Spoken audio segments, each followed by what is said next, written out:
This is the Art of Network Engineering podcast. In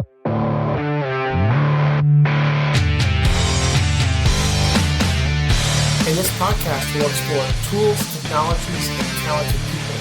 We aim to bring you information that will expand your skill sets and toolbox and share the stories of fellow network engineers. Welcome to the Art of Network Engineering. I am AJ Murray at No Blinky Blinky on Twitter, and I am joined this evening, flanked. I'm going to use flanked. I'm flanked this evening by Dan at Howdy Packet. Dan, I feel like it's been a while since we've recorded together. So I know it's been a while since I've recorded. I've done a crap ton of editing behind the scenes. So I'm excited to be back behind the mic. Dan, it's good to see you. How you doing? It's good to see you too, AJ. So back when I was a teenager, I started getting into PC gaming, right? Back in probably like my 13, somewhere around there. As we all did. Yeah. I kind of stepped away from, the Nintendo 64, PlayStations, Xboxes, and I stepped into the PC world, right? And I haven't gone back since then, right? Mm-hmm. It's been pretty much online multiplayer games on PC since then. Well, this past week, I've been wanting to get my boy into video gaming, right? He's 4 years old. He just turned 4. But PC it's not really a good fit because one, I would want him to be on a separate computer so that way I can do my stuff on my computer and he can do whatever on his. So I was like, you know what? I probably need to go to the console route, right? And so I bought him a Switch, the Nintendo Switch, and we got like Luigi's Mansion and some Mario Kart, kind of some of the classics, right? Yeah. And it's been interesting watching him learn that. Well, also, I kind of fell back into my old childhood a little bit because I didn't play, story mode single player games, right? Like since my teens, right? I've been once I got online and I started playing multiplayer games, that was the wrap right there.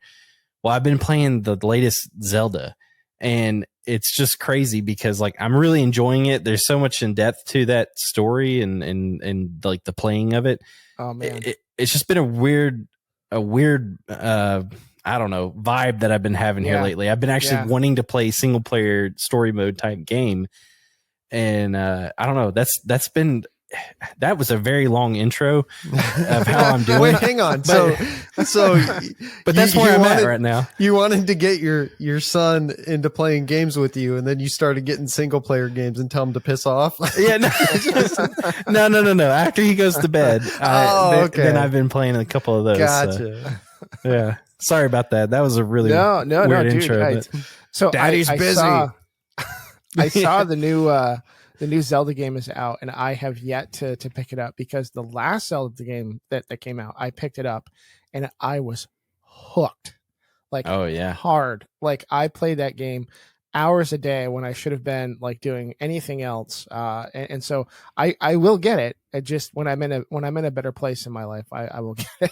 and I don't mean to say that I'm in a bad place. It's just I have a lot of other priorities right now that I really need to take care of. So I feel like if I pick up that game, like all that shit's just gonna go like out the window. Yeah, it's wild. I was actually surprised because like the last Zelda game that I played was Majora's Mask. Right. Okay, I don't know if you remember that one. That was on the N64. I can't remember what year that was, like 98 probably or something like that. Maybe earlier. But and I played hours on that game, and it had nowhere near like in depth what you can do in the game as the Tears of the Kingdom, I think is what it's called. Yeah. The new one. And it's just I'm just blown away. I've been having a blast with it. But anyway, he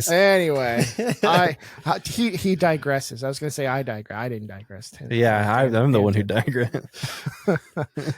Tim Bertino at Tim Bertino on Twitter. How are you doing, Tim? It's the time of the year where we got to mow the grass. It sucks, but I feel bad for you. I have a teenager. I haven't mowed the lawn in like 3 or 4 years. Nice. But my teenager's he is 18, and he may fly the coop later this year, so I might have to go back to. I was going to say, I wasn't going to bring it up. I was like, isn't he going to be about out of there? Yeah. You about to be mowing again. I'll continue in the vein of video games because you brought up some nostalgia. I mean, it was like tradition back in the day. It seems like for our generation, I have no idea what teenagers these days, how they binge games and whatnot, but you'd hit like a holiday, your birthday, Christmas, whatever. You'd get a new game and it was like for 72 hours straight.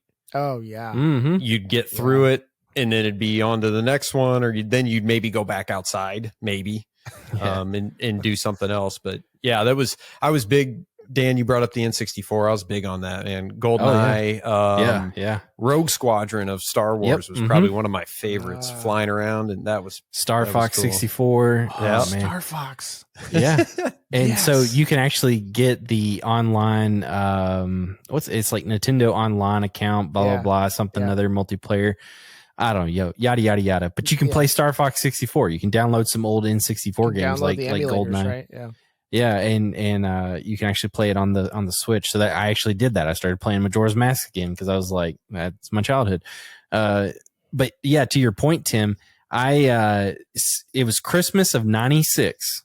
I was 6 years old. I got the Nintendo 64 and Mario 64 and Star Fox 64. Those were the two games that I got with it that night. And that morning, I mean. And I went straight to my room and I played Mario the entire night. Yep. I didn't come out. And it was Christmas. Like I'll see you all next year. Yeah. But anyways. What's going on with you, AJ? Man, a lot. You're right. It is spring. Spring has finally sprung here up in Vermont. And we have a ton of projects going on outside. So at the end of last summer, early fall, we got a driveway put in. I've had a stone driveway for the longest time since we moved in. And every time I would snow blow, it would chuck stones all over my front lawn. And then after the snow melted, I'd have to like rake the lawn to get all the stones back out, put them back in my driveway. We don't have that problem anymore. You've mentioned that before. So were your snowblower blades just all like freaking mangled, or did they hold up pretty well? It's got like feet on it, and so I would like jack up the feet so it would like barely like tickle the stones.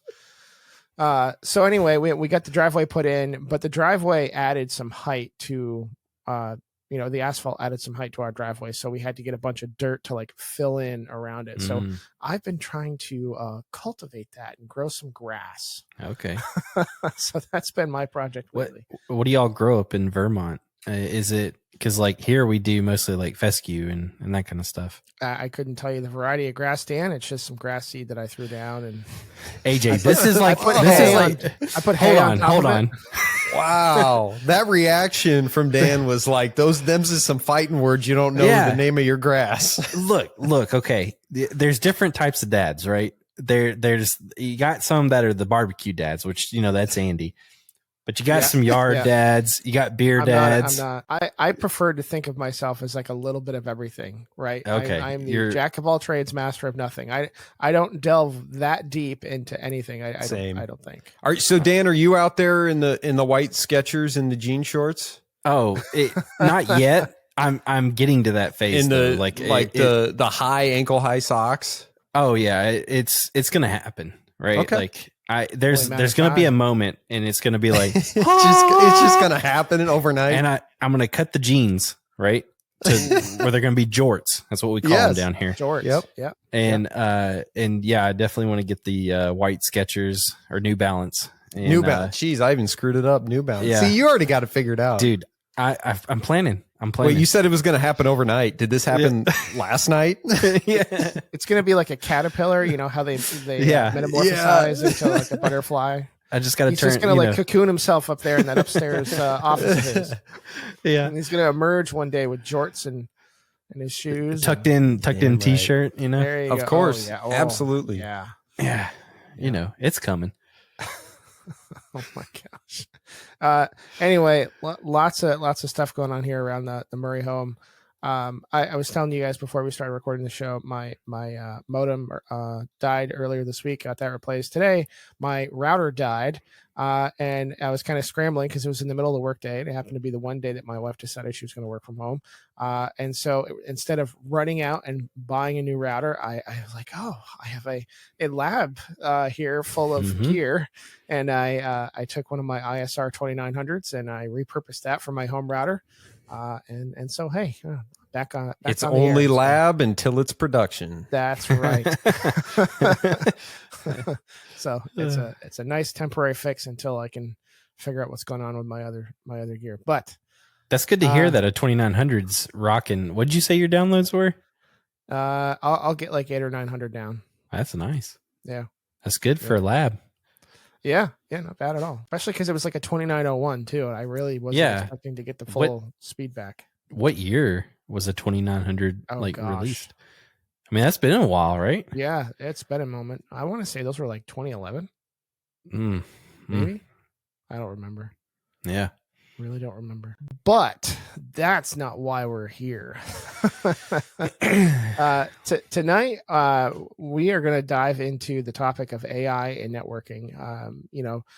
Tim and I, we were at NFD earlier this year, and we saw a lot of products that are integrating AI.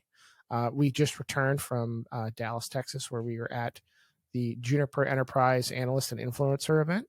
And we saw a whole lot more AI in what they're coming out with later this year in their networking products. And there's also been a lot of discussion around utilizing AI to build networks like Chat GPT and some other things out there. So where do you guys want to start with this one? I would like to start with network management. Okay. All right. So how could we leverage AI to help us with automating, let's say, tasks and normal configuration changes, the day in, day out, just normal stuff that you're configuring, right? How could we leverage AI for some of that? So I kind of want to frame that up a little bit, because the biggest networking term, as far as, in my mind, as far as automation around configuration, especially around the data center for the last few years, has been intent-based networking, right? The thought that you have this either GUI or API level interface to where you give your high level intent, this is what I want the state of my network to look like. And the automation system, the controller, however that's delivered, abstracts what it's actually doing, the actual underlying network configurations, away from the administrator from having to do.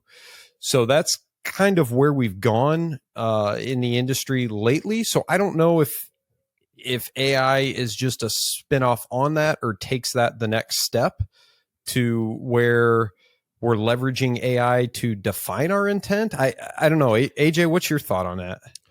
When I think of controllers, I don't know. I mean, until recently, I haven't really seen a whole lot of like AI in the controller, right? The controller is taking a known good templated design and allowing you to plug in some variables and then deploying that design. I don't know that it's necessarily AI taking business requirements or user input and designing or deploying something like that, right? I think it's a cookie cutter network to boil it down, right? It's not that simple, right? Especially when you're talking about something with underlays and overlays like VXLAN and Lisp and all that good stuff, whether you're in the data center or the enterprise.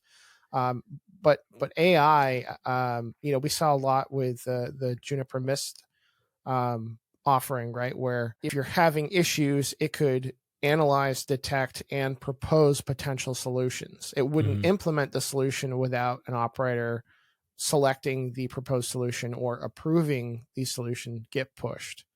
And then we're seeing other things like truly proactive notifications that, hey, we're seeing behavior that looks like an SFP is about to fail. We're going to get you a replacement SFP so you have time to do a maintenance window and swap it out before it actually fails. So you just jumped into what I think is the biggest use case for at least AI in the near future in networking. The three of us have been around enterprise networking for a fair amount of time now, and to me, the biggest pain point of operating managing networks is troubleshooting. Yep. Yeah. Finding issues as quickly as possible, hopefully before a user calls in, which rarely ever happens. I mean, there's some really good basic monitoring solutions that can do alerting and ticket generation and that kind of stuff that I've been exposed to. But what I'm talking about is getting out in front of those issues. And if somebody does happen to call in with an issue, having as much data in front of me that's in a readable format and maybe even points me toward the next direction. To your point, you were just talking, AJ, like the SFP thing, and then also suggesting what's my next step and giving me maybe someday the option to not even ask me what to do next, but just implement that automated remediation. Instead of asking, what do you want to do next? It's here's what I did. Hey, I did this. So one that comes to mind, I know we had multiple vendors that presented to us at NFD earlier this year and about things like this, the automated remediation or at least log gathering to point you in the right direction. And that Selector AI was one that really stands out of somebody who's a company that's leveraging AI today to gather those different logs and do that correlation. And that's where I think the difficult thing is you have all of these different systems, all these different types of data. You have to have an AI system that can compare those apples and oranges and be able to give you meaningful output. And to me, I think that's the biggest challenge, but that's also, I think, the biggest reward right now is network automating, using artificial intelligence to automate those troubleshooting network operations types of tasks. Right. Yeah. And like, so one thing you were kind of saying is challenges with that is like, what about like data accuracy, right? Like if you're fat fingering things, is AI going to be able to help you to correct that? Or like, what about exceptions? How does AI handle exceptions? That kind of stuff. And can you get your AI to like talk back to you in certain ways? Like you do, so like you just said, Dan, am I doing something dumb and your AI just comes back, hey, dumbass, have that. Because that's the thing too, right? That conversational AI, that's something with leveraging like chatbots to actually communicate. AJ was mentioning Juniper and Marvis and being able to start having that conversational based network. John Capobianco has been talking about that too lately of using automation and AI to have conversations with your network. It's far out to me, man, but it's coming. Yeah. Go ahead, AJ. The conversational thing is interesting to me because even today, if you have like a home assistant and you ask a question, but then you want to ask a follow-up question, it doesn't carry that context over, right? So using something like ChatGPT, where within a conversation, like it remembers stuff that you asked about or information that you provided earlier on in the conversation to keep that context consistent or alive, rather than having to continually restate things over and over again, which I find very interesting. And so in the network troubleshooting context, I think that's really important, because if we're talking about a single incident, to be able to maintain what the problem state is and then try all these different troubleshooting avenues and still remember what's the original goal here, what's the broken thing we're trying to fix, like that's going to be huge and making that like a really viable reality. Yeah. But also one thing to add to that too is like because I want to have this conversation where we talk about what are some challenges too. I'm not going to be like one of those they took our jobs kind of people and like AI is going to replace me and because I mean it might do that, right? But I don't have any control over that, so I'm going to use that as a tool in my favor until that time comes, if it does. But I feel like there's going to be some challenges with it because like where do you draw the line between something that AI needs to do versus a human needs to make the decision for it? Right. Yeah, that's 100% correct. And that's where I go back to me, the biggest place that makes sense is in troubleshooting and operations. I'm still not quite there. Now, granted, I'm not a heavy cloud person. And I'm sure it's probably much more prevalent in that. So I'm thinking enterprise networks, enterprise data centers. I totally see the use case for AI in troubleshooting and day-to-day operations like that. Where I struggle with it is in actual building out of networks. Like I'm finally coming around to the whole, what we were just talking about a little bit ago, the network state, the intent-based networking, setting intent in a GUI or in an API, and really it abstracting all the underlying configuration away from you, so you don't necessarily have to know what all of that is. You're not configuring the underlays or the overlays. You're setting your intent and essentially walking away and hoping it works. Yeah. I don't see the actual AI in building networks. Now, Dan, you just you took our jabs. So I want to call out, and you didn't disappoint. Yeah. I do want to call out a recent episode. It was episode 42 of the Heavy Strategy podcast of Packet Pushers. And it was actually called, "Is Chat GPT Coming for Your Job?"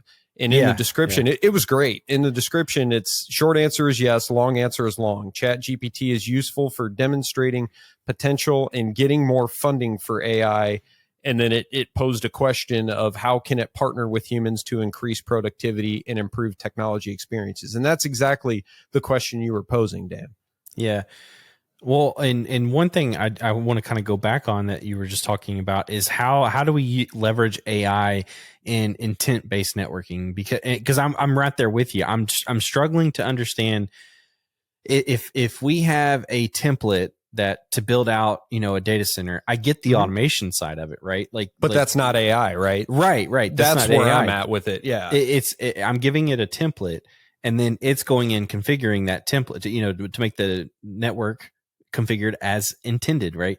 But how do we leverage AI? And here's where I think we might be able to leverage that is in our recent Juniper discussion that we had, I brought up the question of, okay, the fabric's going to see the traffic, right?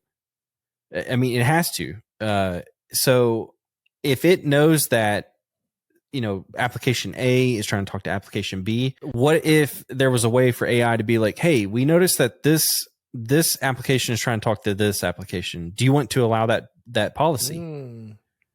And then either you say yes or you say no. We want to go and look into that further.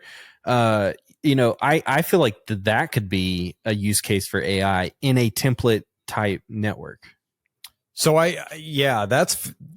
that's an awesome point, Dan, because I wasn't originally I don't know why I wasn't, but I wasn't originally thinking the data center security aspect of it, because that is so difficult right now. Is we have these intent-based networking solutions in the data center that can do that level of microsegmentation, which is great, but you better know how your applications are flowing to be able, you still have to, at the end of the day, you still have to write those policies. Yeah. And that is so difficult. So to your point, to start leveraging AI solutions like that all they need is taps or spans or whatever, a way to get that data, or like you said, an integrated fabric, a way to mirror that data to then be able to leverage AI to suggest policies based on baseline workflows. That's a fantastic point.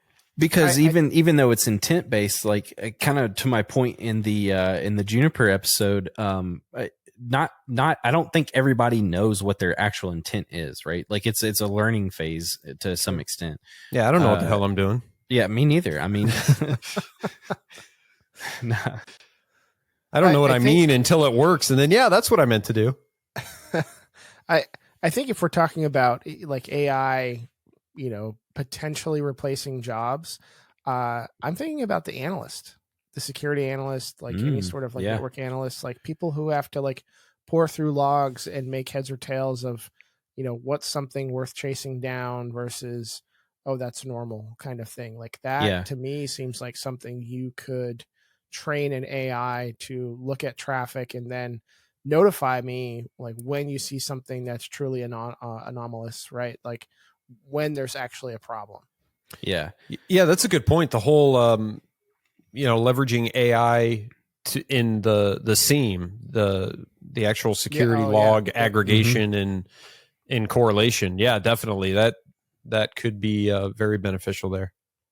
I mean, those tools are great and they do a lot of like really powerful things, but they need somebody there to look at that information. And from my perspective and in my own experience, I've been held by, certain security compliance that says you have to have these monitoring systems and these tools, but I barely had the budget to buy it and I certainly don't have the staff to operate it.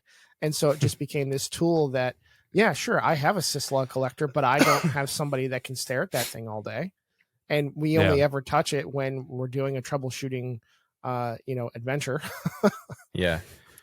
Well, and then also it's like, and I believe some of these SIM solutions have this capability, but like let's say you have to be, your company needs PCI compliance, right?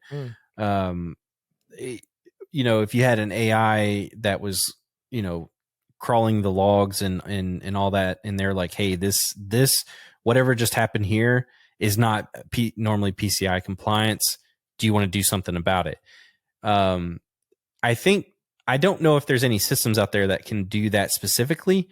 I do feel pretty confident that there's systems out there that will let you know that that's out of compliance, but maybe the AI portion would be, do you want to do something about it? You hit yes, and it goes and configures, kind of back to that intent based, networking, where it lets you know that you got out of posture, and you're saying or out of compliance in your posture, and you're saying, hey, I want you to go in and fix that, and then let it do its thing and configure the network properly. Yeah, like in that scenario, you're stating my intent is PCI compliance. You tell me if I'm out of compliance and where and what I need to do to fix that. Yeah. Right. And then let the AI figure out what it needs to do on the back end with automation to make it happen. For sure. See, I keep going as soon as you mentioned it a few minutes ago, Dan, I keep going back to these security use cases. Yeah. Because security is all about having updated, meaningful data to be able to act upon. So I know there's all different types of threat data feeds that you can subscribe to. So to be able to ingest all those different feeds and then be able to correlate against them to find out what's the best thing to do in the environment to potentially prevent vulnerabilities from being exploited. Oh, yeah. I don't see why AI could not be make a play in that kind of space. Absolutely. I mean, you get all the CVEs that get published, and there might be one that applies to a piece of software that you're running, but you're not running the service that affects it. So right, that's a big pain point. Yeah, that's a big pain point right now. Understand, like, am I affected or am I not?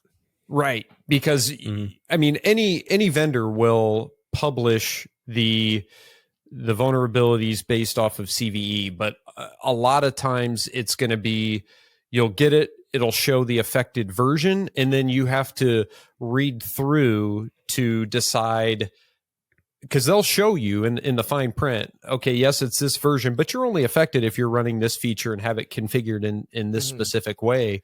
And I think having those monitoring systems right now, I'm going to say this, I don't have any data to back it up, but I'm going to say it's probably more often than not going to be, yes, you're affected by this because you match this version. And then you need to dig in and see if you're really affected. Yeah. And then you need to prove that to the InfoSec team. So to be able to have something that's able to understand not only the intent, but also the state of your network, and then say, okay, I get this alert. Okay, yes, it matches this version. However, this function of this feature is not enabled, so this is a non-event. Yeah. And not only be able to have that visibility, but to be able to report on that and show that, nope, we're not affected and this is why, without having to spend an hour trying to figure it out yourself. And now a word from our sponsors. Unimis is a network automation and configuration management solution designed for fast deployment and ease of use. In a previous episode, we talked config backups. Today, let's see how Unimis handles change tracking. Unimis automatically detects changes on your network devices, builds a version configuration history, and sends change notifications. You can then comfortably review config diffs in the web GUI, where you'll also find other key Unimis features used for configuration auditing and network automation. If you are interested in an on-premise, device-agnostic NCM software that automates the tedious parts of your workflows, check out Unimis. Now back to the show. Yeah, and actually, let's pivot a little bit there, because you brought up, I didn't even think about this at first, but what about like network provisioning, right? Like, let's say you want, or maybe not even network provisioning, but if let's say you want to convert, right? You want to go from one vendor to another vendor. Actually, AJ, I think you were just talking about this. What if there was a way that AI could figure out, okay, this is what the config is like on, this vendor. What does the config need to be to match whatever your features and your settings and protocols and all that stuff? What does it need to do to basically translate that into the new vendor? Or here's another one, is like, how many times have you guys had to go through like data sheets and stuff just to see if upgrading to this new version is going to wreck your platform or not? Yeah. What if AI could tell you that? Like, it can dig through all those data sheets or white papers, whatever you want to call them. Bug scrubbing too. Yeah, bug scrubbing, exactly. Yeah. And what if it could let you know, like, hey, if you upgrade to this, you're going to run into this issue or this issue, or it could come back and say, nope, you're good. This is a safe move for you guys. Yeah. And because I've heard horror stories about people doing this, and they just missed a small section in these data sheets. What are they called? Data sheets, white papers? Yeah, data sheets that specify the different specifications of the gear. Yeah. And I've just heard horror stories though, like they were down for hours because it just bricked like an Nexus 5K or something like that. What if AI was there to help guide or ease your your worry or concern about doing those major upgrades, like on core switches and stuff like that, right? Yeah, because I mean, the last thing that you want to do is upgrade to avoid one CVE, only to find out the version you went to has like 10. Yeah. Bringing it back to a security. Yeah, because that is a very manual process. I mean, that's something that I try to go through. Is I'll go to a vendor website. I'll try to find the starred release in the maintenance version. I'm not wanting bleeding edge. I just want the long-lived maintenance release for the most part to get the bug fixes. Figure that out. Go through, like Dan, you both just said, you want to make sure you're patching a security vulnerability or a potential security vulnerability, but you want to make sure that patched version doesn't contain its own. So you're often you might be looking at the security vulnerabilities of that vendor in those versions, and then you may pivot to the operational bugs list if that's on a different platform or a different list. So it would be cool to be able to set that intent that we're talking about as far as software, and say, basically just set the intent of, I want the most stable, long-lived maintenance release, and the AI system already has all that data from your network. It knows how all of your devices are configured, what features you're using, and you can tell it, I want the most stable version without the least amount of operational and security vulnerability bugs, and it's able to figure it out and spit out, okay, we believe you should go to this version, and by the way, we've just pushed it and staged it on all your devices. It sounds like a dream. Yeah, it does. It's like a utopia. It's like an IT administrator utopia. The only concern I have with AI in that regard is, like, what about false positives, right? Like, how trusting can we be with this? Like how do Because we AI, like any other computer, is just zeros and ones, right? Like it either matches a condition or it doesn't, right? And so when it thinks it matches, it doesn't know, like, well, that's a false positive kind of thing, right? Like it's a yes, but it's a no. Like and like one thing I've seen is like using AI in camera systems, right? They will they'll put a percentage on how sure they think they are on something. I wonder if there's a way that they could integrate that into like decision making and stuff like that. Like if your AI comes back and it says, "Hey, I feel 89% sure that you upgrading to this new code is not going to break anything," right? Is that enough for the business side or the engineering side to be like, all right, we'll send it on that, you know? I was going to say, Dan, I need to know what percentage is your send it factor. Yeah.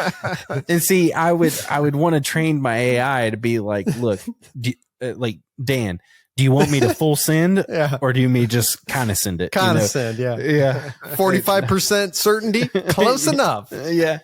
Full send. No. I think that would require additional data though, to train the AI, right? Like it would need to know, like, okay, based on your hardware platform, based on the software version you're coming from and the software version you're going to, 89% of the time, it works every time. Exactly. So that's where I wonder if, and I think this is what's interesting with trying to leverage like cloud data lakes and anonymized information potentially with other customers of the same vendor, because I think that's where you could leverage that type of information to say, okay, other customers are doing this. This is the success level they have. And that's where I think AI could be huge with technical assistance center, TAC teams of vendor support, is that they already have this data.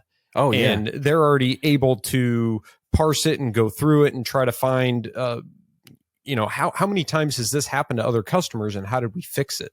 So I would think that AI has a big use case for that as well. Tim, I was about to say the exact same thing. Are we going to get to an a point in time where when we set up, network devices, is there going to be an option just like on like when you set up your Windows machine? Hey, can we send data back to Microsoft? Is there going to be a time where we're going to basically be selecting a checkbox that says, yes, use my data? And is that dangerous? Like I could definitely see government not wanting to do that. And I would think some larger customers probably wouldn't want to do that either. But if it's all to help AI learn what's best, what's not best, and make good decisions to better everyone's networks, I don't know. Maybe we should be sending that data. So when I look at some of this AI stuff, I see it as like a wizard, right? Like you're installing a piece of software. You're a wizard, Harry. Nice. But right, like, but I'm a VMware and a Windows guy for a long time.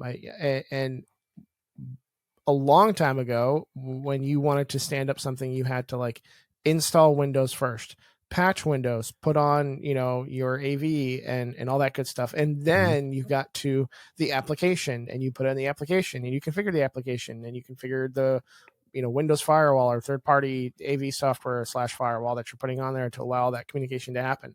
And then you fast forward a few years and, VMware gives you vCenter VM that you can just deploy. It'll ask you like 6 questions and it takes care of everything for you. Like that's taking what used to take hours upon hours worth of work and then compacting it down to like, 10 or 15 minutes, right? Like while you're waiting for that stuff to deploy. And so all of this network automation is doing the same thing for network engineers, right? Like if I have to stand up a network from scratch because it's greenfield, or if we're doing like an upgrade or something like that, why not have a wizard, right? Like give it some input, give it some variables and let it go and let me focus on tasks that need me to focus on them rather than doing some of this like mundane common task stuff. Well, and to that point, a little bit of the deployment side of it, we haven't really talked too much about I guess that, but like, what if we're doing like brownfield deployments? Mm-hmm. Is introducing something, a change, or, you know, new hardware, can AI crawl it and figure out, hey, no, this is going to cause an outage because of this right here, right? Oh yeah. Yeah. You know, what if it could give you, hey, this is low risk, we don't see any issues, you know, that kind of thing. You know, especially with your role, AJ, I think that would be quite amazing. I mean, well, you talked about going from one vendor to another. That is something that we constantly face. Like I see it in work chats all the time. Like, hey, is there a tool to go from firewall vendor A to firewall vendor B? Because there's like 1,000 NAT rules in here, and I don't want to hand jam that. Yeah. and it, like sometimes like people take cracks at those tools early on, but then, you know, both vendors do upgrades and changes and stuff like that, and it's seemingly impossible to keep up with a tool that will help you convert from one to the other. Right. And I'm sure like one vendor doesn't want you to convert to another, right? So they're trying to mitigate that aspect as well. Right. And that's where I could see like AI or some kind of machine learning to figure out when an update happens, if any kind of code changes or anything like that, it figures out what that code changes and how to translate from vendor A on this code to vendor B on that code, kind of thing. And in some cases, the same vendor. Yes. You know, when you do certain code upgrades, like it can sometimes mean a world of change. Oh yeah. Like, ASAs. That was a good one. What was it? 8.2 to 8.3 or something like that. I can't remember which version it was, but they like redid NAT altogether on the command line and whatnot. Yep. And Dan had 9 hours of trying to fix bullcrap because I did not know. No. So we've teased this a little bit, but I want to talk about potential privacy implications of leveraging AI.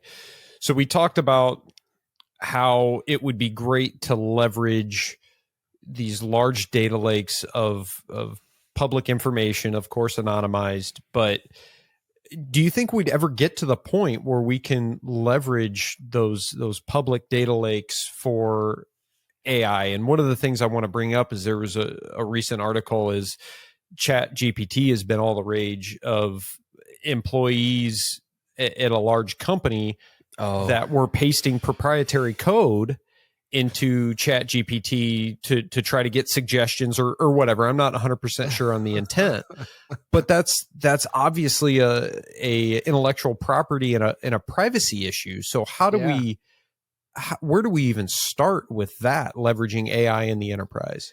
So I think the episode that you were talking about with packet pushers, was that Greg and Greg and Jana? Yeah, exactly.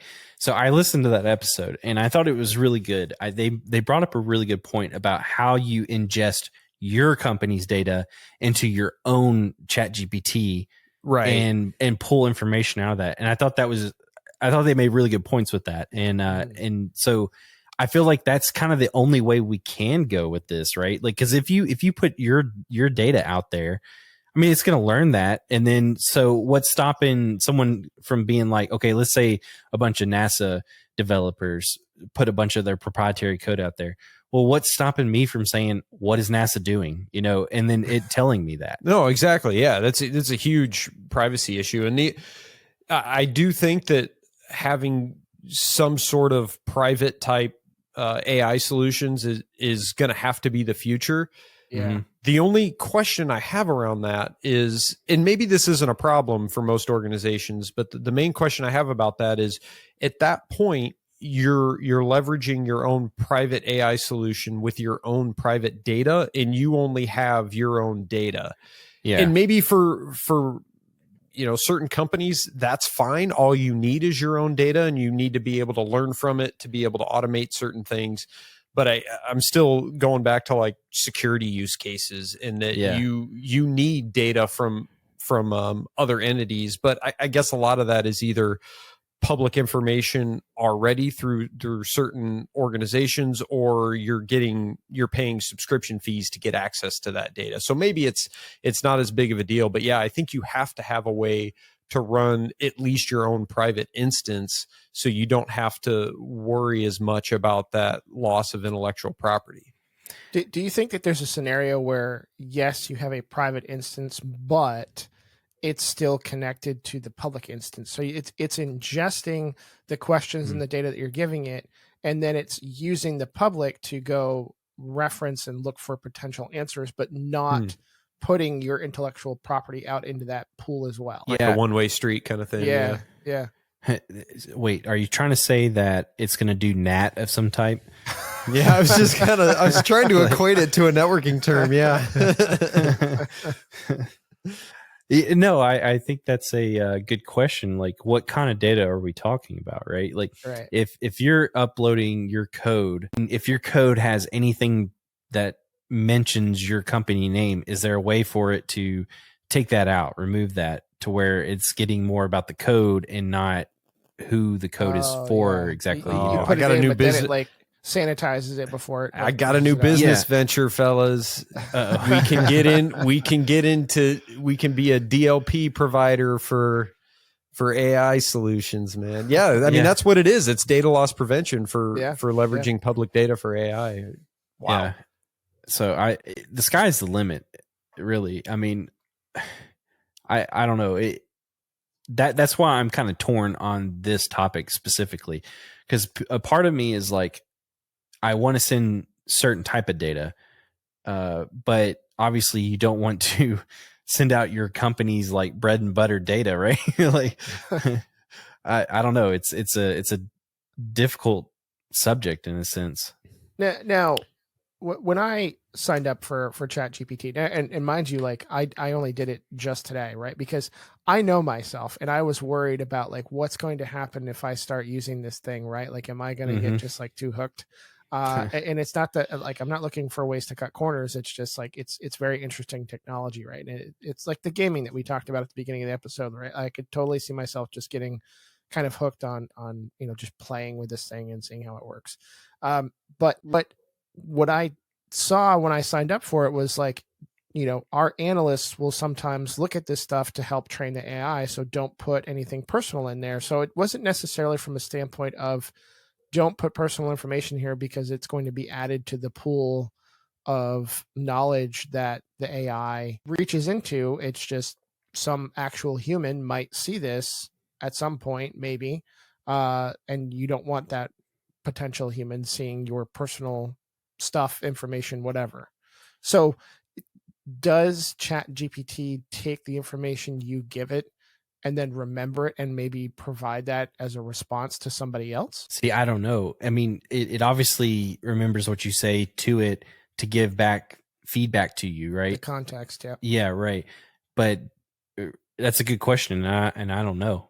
I like, can I ask it something that maybe you might have injected data into it and get it in a return on mine? You know what I'm saying?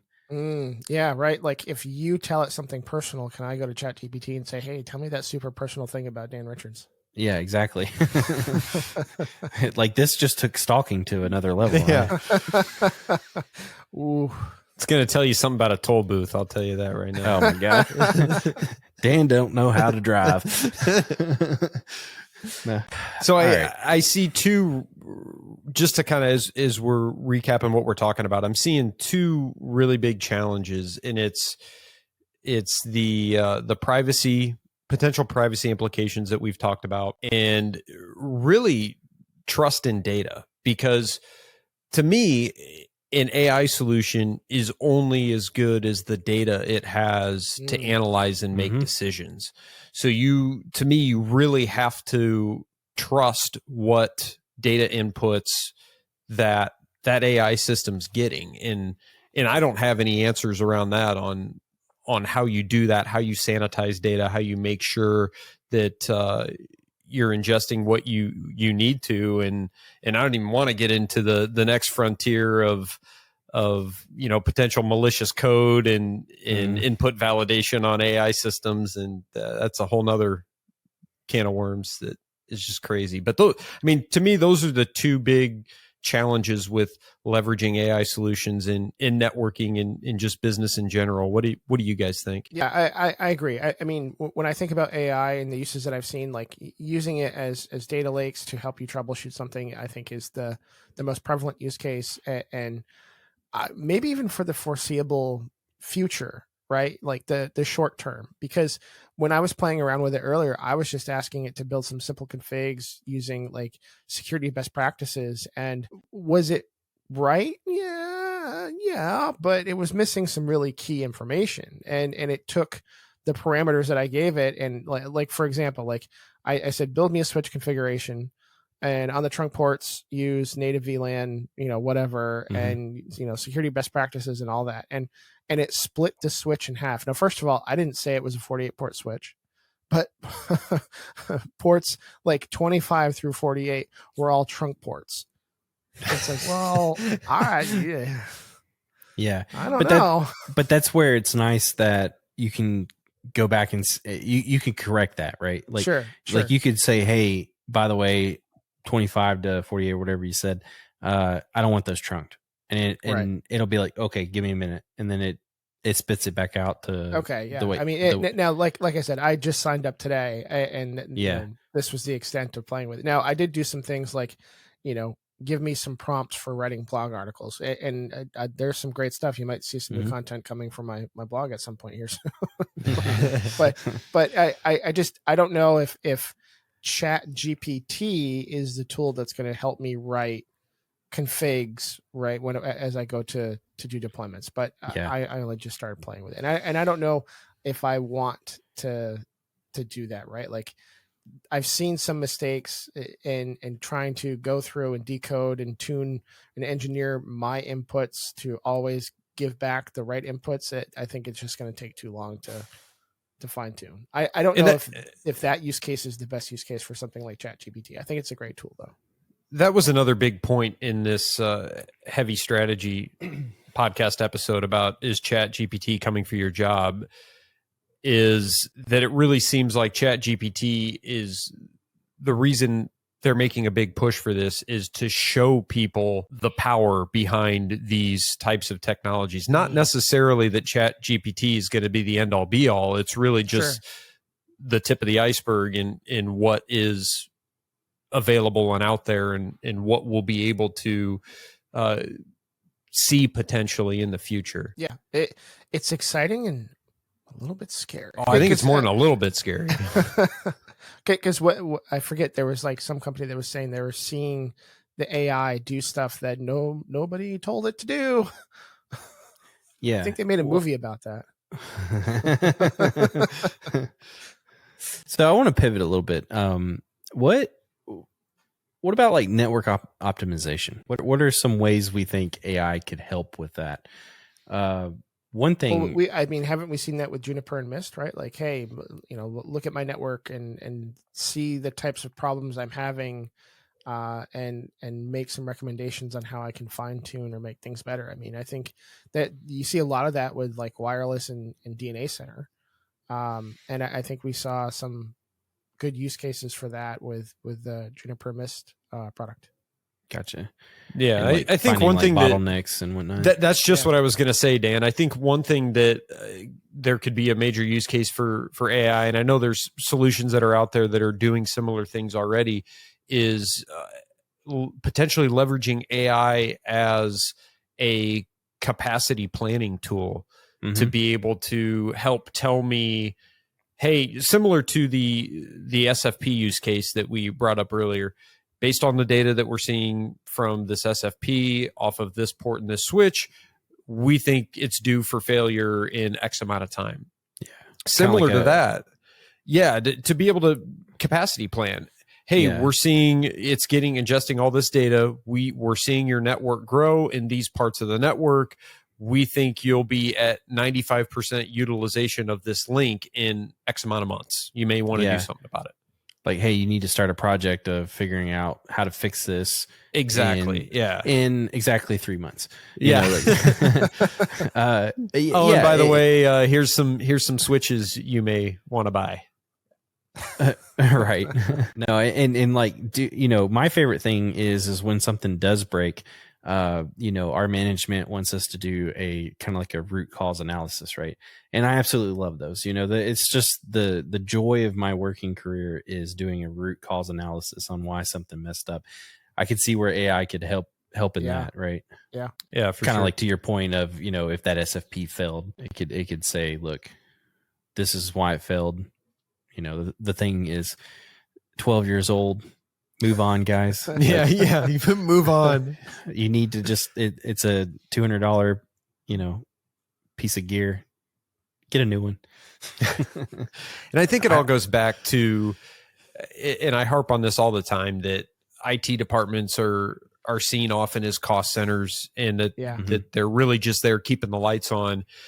And I think AI technologies can help be that differentiator to be able to show that you can provide value, because you're not just operating the network. You're not just letting it run. You're letting it provide suggestions. You're letting it try to make things better on its own and suggest how you as an engineer can get involved to make things better in the long run and enhance the network over time.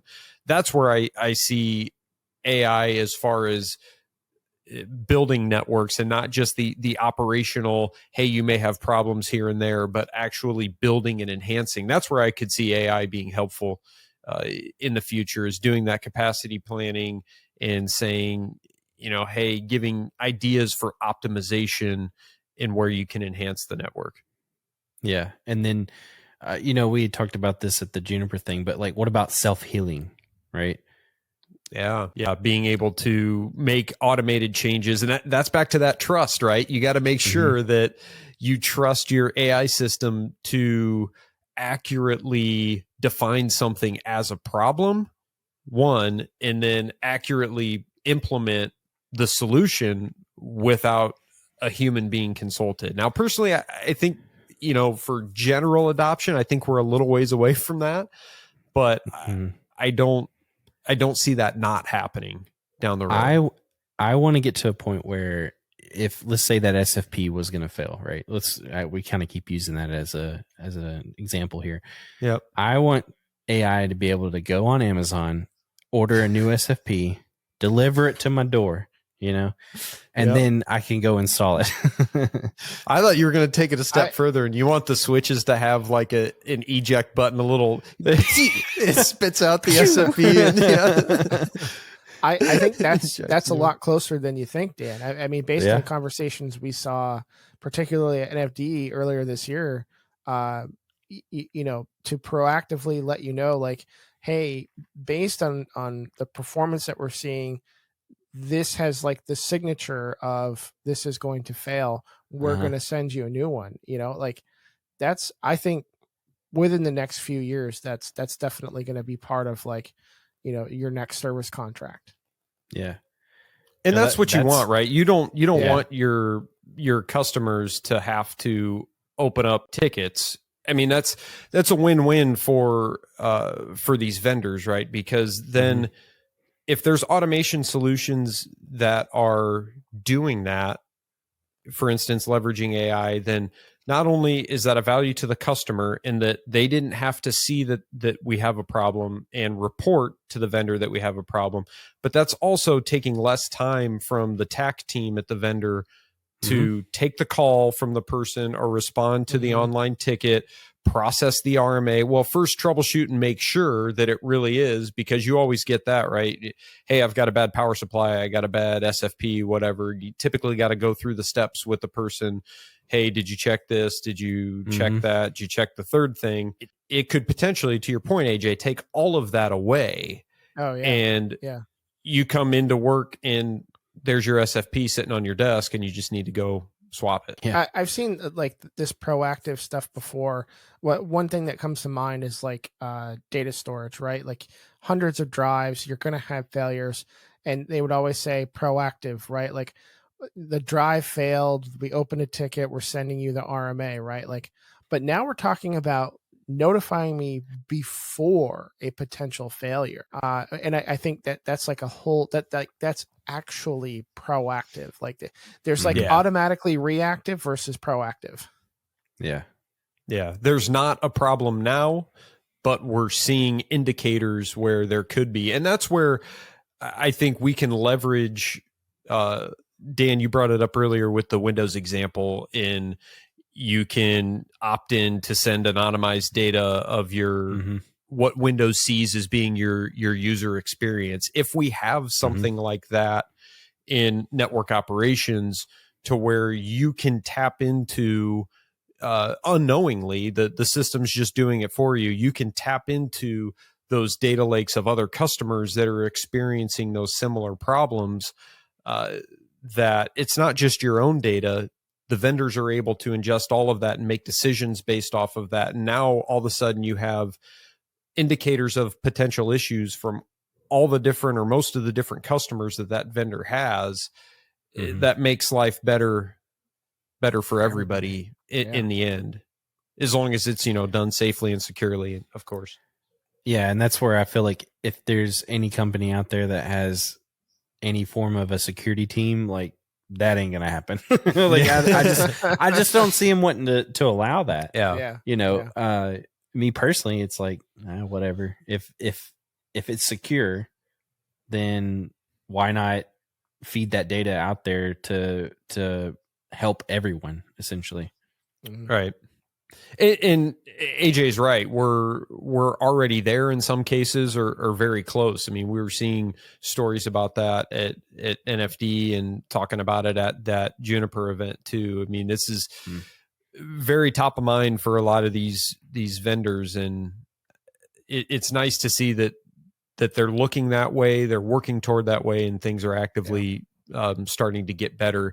Because anytime that an issue can either get resolved before it actually becomes a customer noticeable issue, or a ticket can get auto-generated with the all the information. Because I do that. I try to train myself, but I do this shit all the time, where I know I put in a case with a vendor, and I know that I need to put the certain 3 outputs or 4 outputs I know that they're going to want, but I forget. Show tech. And that's the very first thing they ask. So to be able to have a vendor have that that level of information already and be able to correlate it is huge. Yeah. Well, guys, this has been a fun episode. Any final thoughts before we wrap this one up? We should have just had ChatGPT do it for us. Well, who do you think's going to write? Maybe it did. Yeah.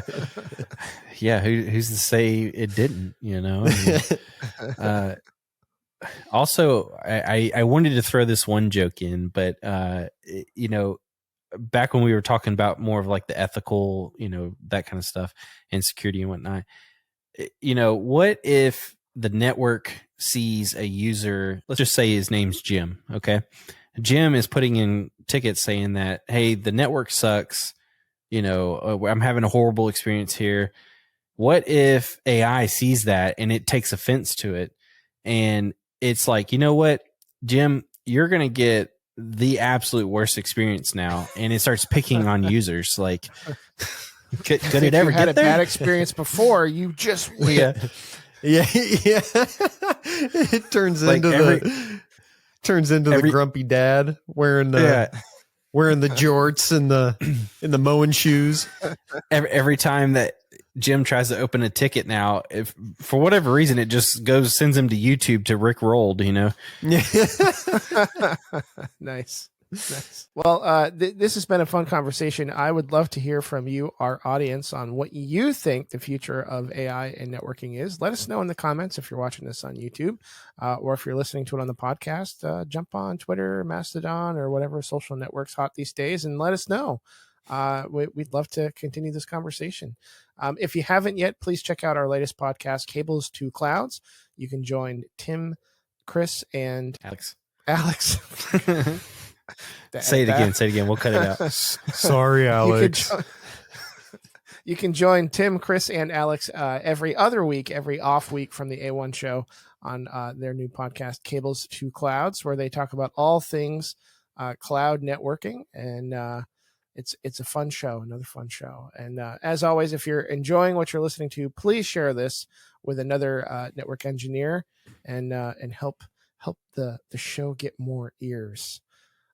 Thank you so much for joining us, and we'll see you next time on another episode of The Art of Network Engineering. They took our germs! Hey there, friends. We hope you enjoyed listening to that episode just as much as we did recording it. If you want to hear more, make sure you subscribe to the show in your favorite podcatcher. You can also give that little bell rascal a little ringy-dingy so you know when we release new episodes. If you're social like we are, you can follow us on Twitter and Instagram. We are at Art of NetEng. That's Art of NETENG. You can also find us on that weaving web that is the internet at artofnetworkengineering.com. There you'll find our show notes and some blog articles from the hosts, guests, and other friends who just like getting their thoughts down on that virtual paper. Until next time, friends, thanks for listening.